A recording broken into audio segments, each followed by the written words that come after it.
Welcome back to ATV morning with Farah. Doctor Saika Kirmani आज मेरी मेहमान हैं। अस्सलाम वालेकुम, good morning. Doctor Saika Kirmani aesthetic physician हैं और आज हम इसी हवाले से इनसे बातें करने वाले हैं। डॉक्टर साहिबा, आजकल फेस लिफ्ट के ऊपर बहुत सारा जो है लोग इंटरेस्ट लेते हैं। पहली बात तो ये है कि फेस लिफ्ट का कैंडिडेट कौन होता है जिसको ये सोचना चाहिए कि मुझे फेस लिफ्ट की ज़रूरत है? अच्छा, you are talking about face lift. Being an aesthetic physician में I will talk about non surgical options. Of course non surgical. Non surgical, तो नॉन सर्जिकल में हमारे पास ऑप्शंस वही हैं कि we can go for fillers, we can go for botox, we can go for thread lift according to your deficit. अगर हम देख रहे हैं कि कोई वैसे फेस ठीक है but there is some sagging, there is flattening of cheek, तो हम उनसे कहेंगे यू नीड सम वॉल्यूम, तो you can go for fillers. तो फिलर्स में टाइप्स ऑफ फिलर्स हैं जिसमें नेचुरल फिलर भी अब आने लग गया है। नेचुरल फिलर आपके अपने ब्लड से बनता है and that is injected, when injected it gives some volume, लेकिन उसका वॉल्यूमाइजिंग इफेक्ट ख़त्म हो जाता है, बट उसमें जो आपके अपने ग्रोथ फैक्टर्स हैं वो आपकी स्किन को मेंटेन करते हैं, उसको हेल्प देते हैं। It is like PRP, PRF, ये दोनों चीज़ें होती हैं। देन फैट ट्रांसफ़र होता है, अपनी बॉडी का फैट निकाल के वो री इंजेक्ट किया जाता है ऑन द फेस, तो that is also a good option, वो प्रोलॉन्ग उसका एक रिज़ल्ट होता है। देन फॉर फाइन लाइंस हैं, रिंकल्स हैं, सैगिंग है या डबल चिन है, तो इसके लिए एक तो बोटॉक्स का ऑप्शन है। The other option is HIFU gives good results, और third option is thread lift. ठीक है। और इसमें whenever we are doing certain things, तो उसमें when we combine these treatments तो रिज़ल्ट ज़्यादा एडवांस्ड आएगा एंड लॉन्ग लिविंग आएगा। ठीक है। लेकिन अब जैसे हाइफू है, इट्स अ गुड डिवाइस, लेकिन एक टाइम पे हाइफू जब आया था तो भी एक बहुत हाइप थी कि जी हाइफू एवरीबडी वाज इंटरेस्टेड कि वो सूट करता है या नहीं करता। अब आके पता चला कि बहुत सारी इस तरह की मशीन्स के जो डिफरेंट इंटेंसिटी पे या डिफरेंट लेवल्स तक पेनिट्रेट करने की एबिलिटी रखती हैं, they can actually damage the fat of your face. अगर उसकी इंटेंसिटी किसी ऐसे बंदे से आप करवा रहे हैं कि जिसको पता ही नहीं है कि उसने किस लेयर पे काम करना है, तो वो इतना डीप आपको वो दे देगा कि वहाँ पे मॉर्फियस वगैरह का भी वो आएंगे, इसकी वजह से भी आपकी एक्चुअली फैट लॉस होता है आपकी स्किन का, और that can actually lead to more wrinkling या मोर सैगिंग या मोर इस तरह के इश्यूज। जो आपकी फेशियल फैट है ना, दैट इज़ वेरी इंपॉर्टेंट आपको यूथफुल रखने के लिए, स्पेशली योर चीक के, अगर ये वंस लॉस्ट ये रिप्लेस नहीं होती, मतलब your body doesn't make it again, तो you have to be very careful. इसमें patient assessment is very important कि आपने असेस करना है कि if he is a good candidate for this treatment. HIFU में हम यूजुअली सिलेक्शन होती है कि if there is a double chin, saggy jawline, तो we usually avoid the cheek area. Cheek area की हमने फ़ैट को लूज़ नहीं करना होता, हम उसमें सुपरफिशियल वो दे सकते हैं जस्ट फॉर स्किन टाइटनिंग के लिए, कम डेप्थ वाला दूसरा उसका ट्रांसड्यूसर हम यूज़ कर लेंगे। तो आपका जो बात थी कि मॉर्फियस वो कर रही है, तो वो उसमें भी लेंथ ऑफ नीडल होती है दैट यू कैन कंट्रोल, और उसके अकॉर्डिंगली आपने करना होता है कि जहाँ पर फैट है या जहाँ पे अपने फ़ैट को टारगेट करना है, जैसे ये जोल्स बन जाते हैं, तो आपने उसको थोड़ा सा डेप्थ उसकी ज़्यादा रखनी होती है, बट ओवरऑल स्किन में आपने पोर्स को अगर करना है या ओवरऑल आपने स्किन को टाइटनिंग करनी है, तो हम थोड़ा सा कम डेप्थ यूज़ करेंगे। It's not just the machine और not just the man behind the gun, ये एक्सपर्ट जो है वो बहुत मैटर करेगा, इट मैटर्स जब हम इस तरह की चीज़ों के लिए जाएंगे। हाँ, सिर्फ आप इस उससे लालच से कर लें कि हमारा एक क्लाइंट बन रहा है, तो you are actually losing your client. अगर वो डिससेटिस्फाइड गया तो दोबारा आपके पास नहीं आएगा। तो you have to be honest with your profession and with your client also. ठीक है। अब आपने 3, 4, 5 चीज़ों का जिक्र किया कि ये सब चीज़ें आपको एक फेस लिफ्ट की तरफ जो है वो लेकर जाती हैं। इन सब के बारे में हमें थोड़ा थोड़ा बताइए कि वो कौन से लोग हैं कि जिनको सिर्फ फिलर्स से और बोटॉक्स से लिफ्ट जो है वो काफ़ी होगा, इनफ होगा, और वो किन एरियाज़ पे ये इसके साथ हमें एक लिफ्टिंग इफ़ेक्ट मिल जाता है? अच्छा, इसमें जैसे आपका यंगर हैं, इन 30s हैं, they can go for fillers. उनका अगर स्पेशली वॉल्यूम लॉस है यहाँ पर तो they can go for filler, और सिर्फ रिक्वायर्ड अमाउंट में करवाएं, ओवरफिल ना करें, एक एबनॉर्मल बबून शेप फेस ना हो उस, वो आप you can go for that. You can go for Botox also if there are crow's feet. अगर क्रोज फीट नहीं है तो आप बोटॉक्स नहीं कराएं, क्योंकि बोटॉक्स इज़ समथिंग वो आपको बड़ा अच्छा एक वैसे होता है रिंकल्स को जैसे आप इस्त्री कर दें, ठीक है, बोटॉक्स का ये इफेक्ट होता है। बट अगर आप अदरवाइज देखें तो Botox is not providing any benefits otherwise to the skin. जैसे आप कहते हैं ना कि जैसे स्किन बूस्टर्स की बात हुई है तो आपकी स्किन को हाइड्रेट कर रहा है वो, तो बोटॉक्स आपके मसल्स को पैरालाइज करता है, those muscles become weak and then later on उनका वीक हम कहते हैं डिसयूज एट्रोफी, तो वो मसल्स पतले भी हो जाते हैं। तो वो आपको फिर एक वॉल्यूम लॉस उस तरीके से होता है कि specially when you are doing it on your forehead और काफ़ी अरसा हो गया है तो then you will require some volumising also on the forehead. ठीक है, ठीक है। लेकिन जिन लोगों को माथे पे वो शिकनों का बहुत ज़्यादा मसला होता है कि फ्राउन लाइंस हैं या डिफरेंट लाइंस हैं और वो शो करती हैं, है वो जेनेटिक कि अगर आपकी फैमिली में ये लाइंस हैं तो ये लाइंस आपको भी आएंगी और दूसरा आपकी स्किन टाइप और आपकी आदत अगर ऐसी है कि आपने हर वक्त फ्राउन रहना है तो then botox is the only option. हाँ, botox you can go for botox, you can go for filler also. Filler आपका वॉल्यूम भी देगा और ज़्यादा डीप लाइंस को वो बड़ा अच्छा कवर करता है। और जो लोग रिपीटेडली कर रहे होते हैं तो दे यूजुअली गेट थोड़ा सा डिप्रेशन आ जाता है in the centre of the forehead, तो उसके लिए बहुत अच्छा होता है बोटॉक्स फिलर, आपको फिलिंग इफेक्ट देता है। राइट। देन 11s जो बन जाते हैं उसके लिए भी we can do botox, we can do combination of botox and filler and there are mono threads also। अच्छा, ये मोनो थ्रेड्स क्या चीज़ है? अच्छा, मोनो थ्रेड्स जो है ना, अभी threads are quite in for face lifting. इसमें काफ़ी किस्म के थ्रेड्स हैं। मोनो होते हैं जो they are very small threads and they are mounted on very fine needles, और जब हम उनको डालते हैं तो you won't experience much pain. इसमें थोड़ा ब्रूज ज़रूर हो सकती है स्किन को because they are going just under the skin and they are made of material जो हमारे नेचुरल जो सूचर सर्जरी में यूज़ होते हैं, तो ये एब्जॉर्बेबल होते हैं, यूजुअली 6 months तक लास्ट करते हैं। PDO threads, PDO is the name of the material and PCL another thing that is name of the material that last longer. तो मोनो थ्रेड्स हम करते हैं यूजुअली यंगर्स में, जिसमें आपका क्रोज फीट बने हुए हैं, ये 11s हैं, या आपका फोरहेड है, या आपके ये थोड़ी सी सैगिंग है, तो we can do it all over the face. उसमें ये कि आपकी स्किन स्ट्रेच होती है, एक ग्लो आता है फेस पे, और आपका ये फॉर 4 to 6 months आपका स्किन काफ़ी बेहतर हो जाती है, रिंकल्स भी बेहतर हो जाते हैं, और ये आपकी कोलेजन स्टिमुलेशन करता है। कोलेजन स्टिमुलेशन मींस कि आप सुई के थ्रू उसमें जा रहे हैं स्किन में, तो it is giving a stimulus to your skin. आप हर्ट कर रहे हैं ना स्किन को, तो स्किन उसमें रिएक्ट करती है बाय प्रोडक्शन ऑफ कोलेजन। तो वो उसका जो एंड रिज़ल्ट ये है कि you will be making more collagen in those areas जहाँ पर आपने किया है।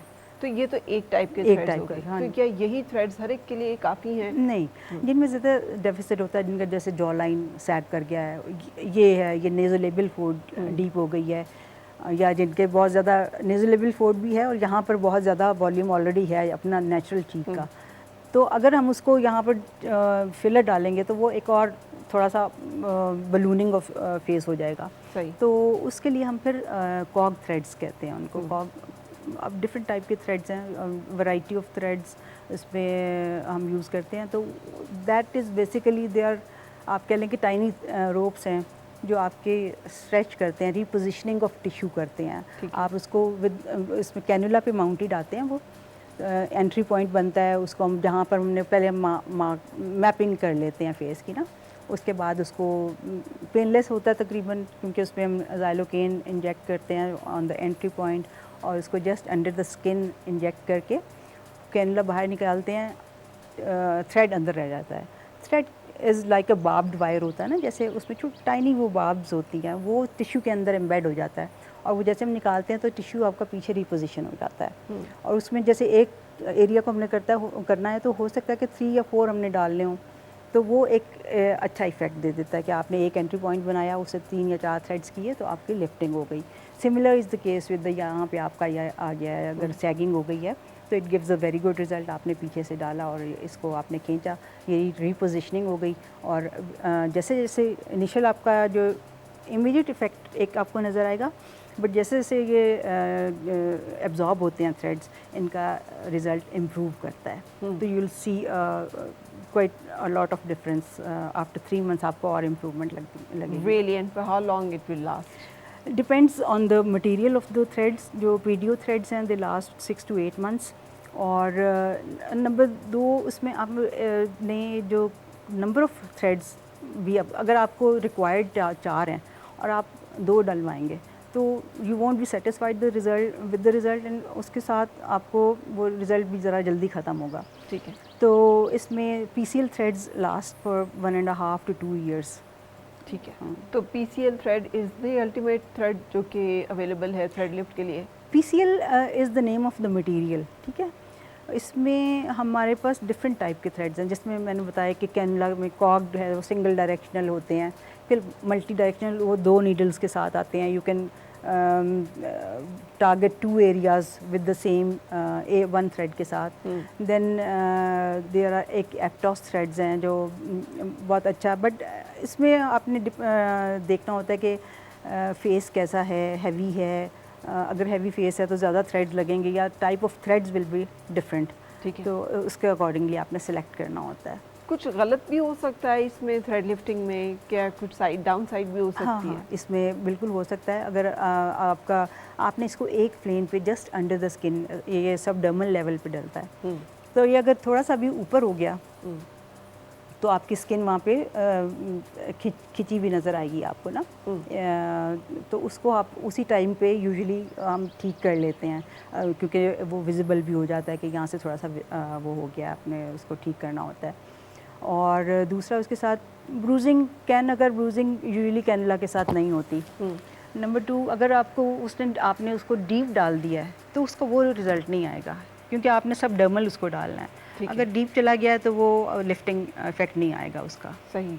अच्छा, पिछले दिनों एक रील बहुत चल रही थी, कोई एक इंडियन खातून थी शायद प्रोबेबली, जिसने वो कराए थे एंड फेस वो स्वॉलन एंड। अच्छा, मैंने नहीं देखा, मुझे नहीं पता। तो वो इस तरह की चीज़ें भी हो सकती हैं कि कुछ बहुत अनफोर्सीन किस्म का अनफोर्सीन हो सकता है। अनफोर्सीन बिकॉज मैंने भी इस पे ही देखा है, अगर सच बोलूँ तो यूट्यूब पर ही देखा है कि अनफोर्सीन चीज़ें हो रही हैं। मेरा ख्याल है वो उसमें होती हैं जब आप ओवरडू करते हैं चीज़ों को, देन आपको अनडिज़ायर्ड रिजल्ट्स मिलते हैं। Otherwise your body can react. Usually जो हम चीज़ें कर रहे होते हैं दे आर सेफ़ और उसमें कोई रिएक्शन होने का चांस नहीं होता, बट मे बी उनमें किसी में बहुत कोई अनफोर्सीन हुआ है, आपकी बॉडी ने रिएक्ट किया है और उसकी वजह से हुआ है। It can be like that. ठीक है। तो अब आप कह रही हैं कि anybody can be the candidate of ये face lift, thread lift? Non surgical में 30s ऑनवर्ड्स आप you can go for thread. And किस एज तक आप इसको ऑप्ट कर सकते हैं और इसके रिजल्ट्स जो हैं वो आपके ऊपर इफेक्टिव होंगे, अच्छे होंगे? देखिए, इफ़ेक्ट तो ये देगा even if you are in late 60s में भी हैं तो जो लिफ्टिंग होगी वो होगी, बट उसका रिज़ल्ट उससे मुख्तलिफ होगा जो कि आप किसी 50s वाले में कर रहे हैं। ठीक है। क्योंकि उसकी बहुत ज़्यादा रिंकलिंग है, बहुत ज़्यादा वॉल्यूम लॉस है, तो you can combine it with some other option जिसमें फिलर्स भी हो सकते हैं। और ठीक है। तो अब जैसे फिलर्स तो चल जाएंगे साथ, लेकिन जैसे हम कुछ और ट्रीटमेंट्स का जिक्र कर रहे थे, कार्बन पील्स का जिक्र कर रहे थे, हाइड्रोफेशियल्स का जिक्र कर रहे थे, रूटीन में आप कुछ चीज़ें कर रहे होते हैं क्लेंजिंग के लिए भी अपनी स्किन की और वैसे भी उसकी एक मेंटेनेंस के लिए, तो वो करवा सकते हैं आप थ्रेड लिफ्ट के साथ के वो फिर चीज़ें जो हैं? नहीं, देखिए, आपने अगर थ्रेड लिफ्ट करवाना है और आपने कोई फेशियल करवाना है जिसमें आपने स्किन को छेड़ना है, तो you will go for the facial first and then you do the threads. आपने उसको इस सीक्वेंस से करना है। You can do it same day, but आप पहले फेशियल करवा लें, क्योंकि फेशियल में थोड़ा सा मसाज भी होता है, खिंचती भी है स्किन।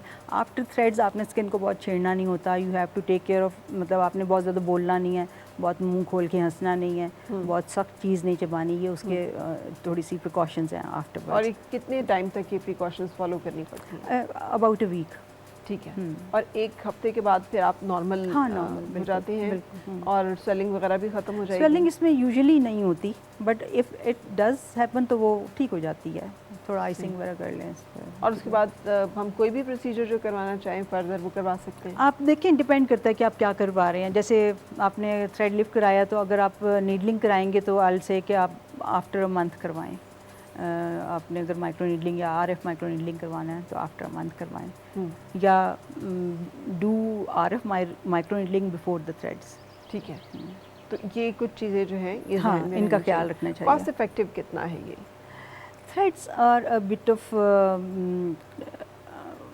महंगे होते हैं थोड़े से। इसमें डिपेंड भी करता है कि कौन सा थ्रेड आप यूज़ कर रहे हैं। जैसे हम कॉग थ्रेड्स यूज़ कर रहे हैं, वो बहुत महंगा नहीं होता, यू कैन अफोर्ड इट, यानी आप फुल पेस आपका 1 लाख to 150 तक में हो जाएगा। अगर आपने लाइक 5 थ्रेड्स ईच साइड डाले हैं, और कौन से थ्रेड्स डाले हैं, किस कंपनी के डाले हैं, ये सब चीज़ें मैटर करती हैं। देन एप्टॉस थ्रेड्स जिसकी मैं बात करी थी, दे आर एक्सपेंसिव थ्रेड्स, वो आपको काफ़ी महंगा पड़ जाता है। देन इसमें एक और थ्रेड्स हैं सिल्हर्ट के नाम से हैं, that is also very good option. वो अच्छे थ्रेड्स हैं, अच्छा लिफ्ट देते हैं, प्रोलॉन्ग्ड इफेक्ट होता है। एक्चुअली जो हम जब नेट पे सर्च करते हैं थ्रेड लिफ्ट को, तो it's always the silhouette face lift, हाँ, सिल्हर्ट उसके साथ ही वो आता है कि दे आर मोर इफेक्टिव। सिल्हर्ट थोड़ा सा डिफरेंट होता है। इस पर एक तो ये बाई डायरेक्शनल होता है और इस पर कोन्स होती हैं, तो वो कोन्स की वजह से ना उसका लिफ्ट अच्छा आता है और काफ़ी इसका प्रोलॉन्ग्ड इफेक्ट होता है। ठीक है। सो ये इसकी कंपैरिजन आप कैसे करती हैं अदरवाइज फेस लिफ्ट के साथ, सर्जिकल फेस लिफ्ट के साथ? देखिए, सर्जिकल फेस लिफ्ट का तो कोई कंपैरिजन इसके साथ नहीं हो सकता। और आप देखिए 50s में तो सर्जिकल लिफ्ट के लिए नहीं आप जा सकते ना। Even in 60s now days you won't go for face lift unless you're very saggy or nothing is working, then you go for, and you can, if you can afford, so you can go for surgical face lift.